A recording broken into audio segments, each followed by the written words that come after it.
is February 22nd. Today's quote is entitled, "Fortunate to be hurt." This quote may sound a little unsympathetic, but just stay with me and you'll understand that it's actually very meaningful and very powerful. You are fortunate to be given the opportunity to practice forgiveness. You are being offered a chance to learn and grow and thus raise your consciousness to a level far above resentment and revenge. If you were not hurt, you would not be afforded the opportunity to forgive and thus advance further in Krishna consciousness.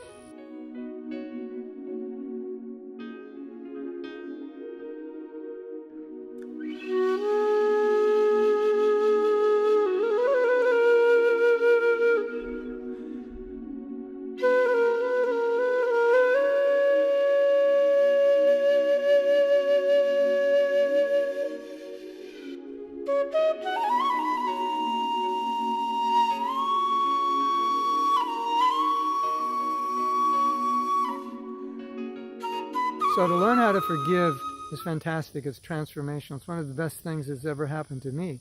And I would have never had to learn how to forgive if someone didn't hurt me. So actually that person who hurt me, I feel fortunate now when I think back on it, that that person's really a friend to me because he hurt me, or at least I was hurt by him, in a way that ultimately caused me to learn how to forgive. And in learning how to forgive, I grew in many ways. I learned how to take more responsibility for my emotions. I learned how to become, or I was forced to become, more compassionate.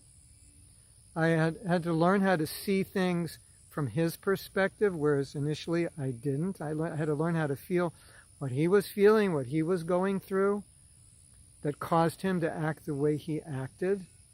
I had to learn how to see the situation from a karmic perspective, and why did Krishna arrange this?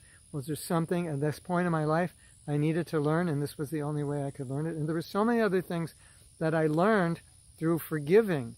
So that's why I say if somebody hurts you, and it brings you to the point where you're seriously learning how to forgive, you're fortunate, because forgiving is such a powerfully transforming process. It changes so much in your life.